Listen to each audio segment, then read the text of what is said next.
السلام علیکم ورحمۃ اللہ وبرکاتہ۔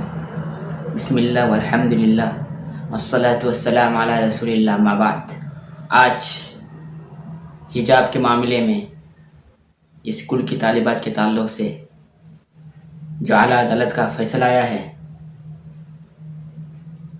اس پر ہمیں ہرگز تعجب اور افسوس نہیں ہے۔ ہونا تو یہ چاہیے تھا کہ حجاب کا معاملہ عدالت کے باہر آپسی بھائی چارگی سے اور محبت سے حل کیا جاتا، اور کاش، بڑے دکھ کے ساتھ یہ کہتا ہوں اور بڑے ادب کے ساتھ کہتا ہوں، کاش ہمارے قائدین، ہمارے اعلیٰ قائدین بڑے ادب کے ساتھ یہ جملہ کہنے جا رہا ہوں، کسان آندولن سے، ان کی قیادت سے کچھ سبق حاصل کر لیتے کہ کس طرح سے انہوں نے اپنے جمہوری حق کا استعمال کرتے ہوئے اپنی بات پر ڈٹے رہے، اور پورے سال انہوں نے کوشش کی، محنت کی، مسلسل جدوجہد کی، آخر کار حکومت وقت کو ان کے سامنے جھکنا پڑا اور شکست کھانا پڑا، اور ان کی باتیں حکومت کو ماننی پڑی۔ کاش ایک کر لیتے۔ مجھے عدالت کے فیصلے پر ہرگز تعجب نہیں ہے، ہم عدالت کا احترام بھی کرتے ہیں، مگر اس فیصلے پر میں ہرگز کمنٹ نہیں کروں گا اور نہ مجھے تعجب ہے۔ مگر آج میں جو کہنے جا رہا ہوں، آج اس واقعے کے بعد میں اپنے مسلمان بہنوں سے، اپنے بھائیوں سے یہ کچھ باتیں صاف طور پر کہنا چاہتا ہوں۔ یہ آپ کے ایمان کا مسئلہ ہے۔ آپ کو اس بات کی ضرورت ہے کہ آپ باحجاب رہیں۔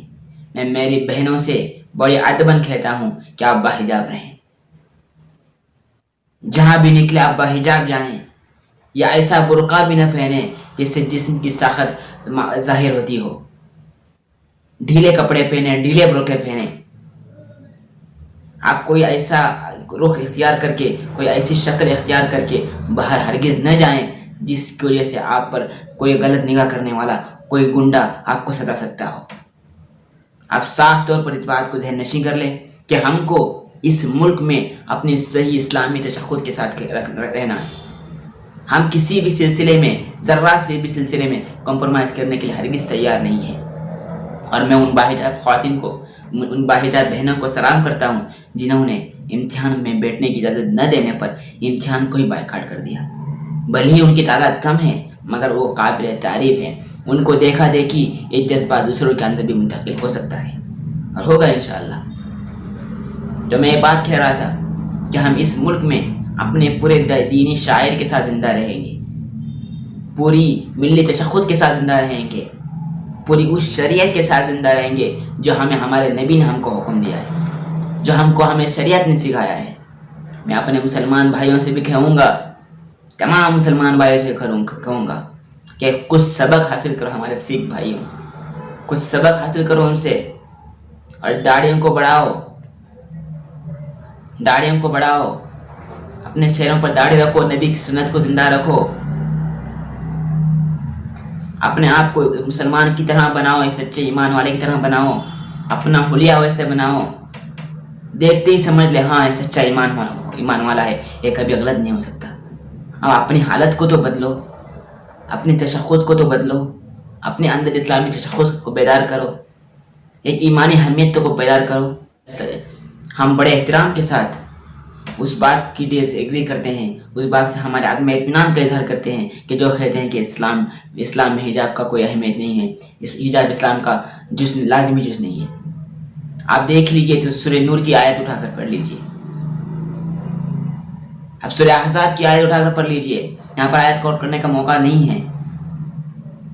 احادیث کو اٹھا کر دیکھ لیجئے کہ کس طرح سے وضاحت کے ساتھ اس حجاب کو لازمی جز قرار دیا گیا ہے، مگر ہم پڑھتے نہیں ہیں۔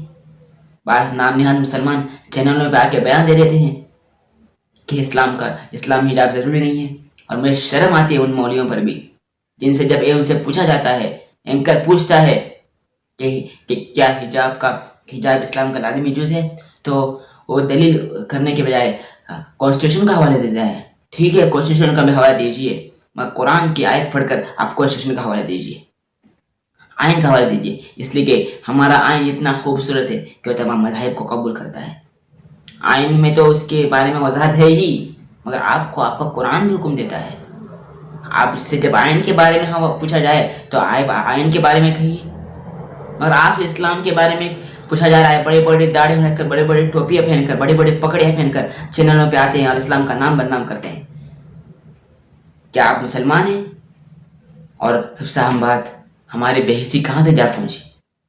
اتنے برے حالات ہیں، اسلام پر حملے ہو رہے ہیں، دشمنوں کی طرف سے، فسطائی طاقتوں کی طرف سے حملے کیے جا رہے ہیں اسلام پر، مگر ہم ہے، جیسا کہ میں بار بار کہتا ہوں، جس پیسوں کو ہم مشاعروں کے پیچھے برباد کر رہے ہیں، جن پیسوں کو ہم شادیوں کے نام پر فضول خرچی، غیر اسلامی، غیر شرعی رواج میں جس پیسوں کو ویسٹ کریں، برباد کر رہے ہیں، انہی لاکھوں کروڑوں روپے سے ہمارے تعلیمی اداروں کو قائم کرو۔ بڑے درد کے ساتھ کہہ رہا ہوں، بار بار کہہ رہا ہوں، 2-3 سال سے چلا رہا ہوں، جن پیسوں کو ہم کھیلوں میں خرچ کرتے ہیں، لاکھوں روپے ایک ایک دن کے ہم اس کا کرایہ ادا کرتے ہیں اسٹیڈیم کا، پتہ نہیں کیا کیا کرتے ہیں ہم فضولیات کے نام پر، بیکاری کے نام پر اپنے مال کو برباد کرتے ہیں۔ کل اللہ پوچھے گا آپ کو اس مال کے بارے میں۔ اگر اسی پیسے سے آپ قومی تعلیمی اداروں میں لگاؤ گے اور قومی تعلیمی ادارے قائم کرو گے، وہاں جا کر ہمارے بچے پڑھیں گے، پھر ان بچیوں کو در در کے ٹھوکریں کھانے نہیں پڑے گی، ان بچیوں کو غیروں کے سامنے، غیروں کے اسکولوں کے سامنے، گیٹوں کے سامنے بیٹھ کر ان کو احتجاج کرنے کی ضرورت نہیں پڑے گی۔ یہ دن ہم کو کیوں دیکھنے ملے؟ ماضی میں ہم نے کوشش نہیں کی، ہم نے برباد کیا، اگر آج بھی ہم بیدار نہیں ہوئے، آج بھی ہم اپنے تعلیم ادارے نہیں کھولے، تو یہی دن ہمارے اعلیٰ اولاد کو بھی دیکھنے ملے گا۔ اس لیے اب بھی وقت ہے، سنبھلو، ان واقعات سے صبر حاصل کرو۔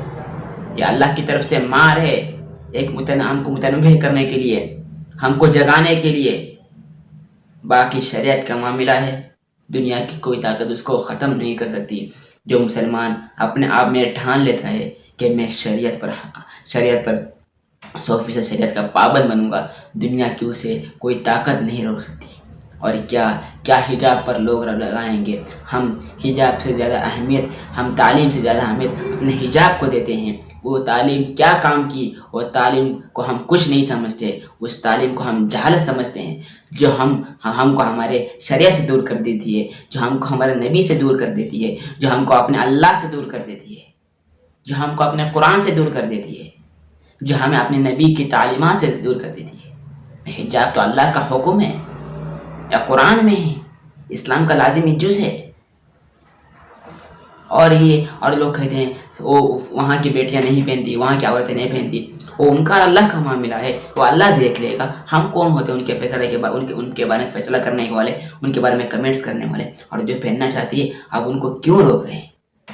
اسی لیے اس بات کی ضرورت ہے کہ اس ملک کے سنویدھان کی حفاظت کی جائے، اس ملک کے آئینی حقوق کی حفاظت کی جائے، اور ہر شہری، ہر ملک دیش واسی اس پر آزادی کے ساتھ، اپنی چوائس کے ساتھ، اپنی پسند کے لباس کے ساتھ اس ملک میں رہیں، ہر چیز کی آزادی کے ساتھ رہیں۔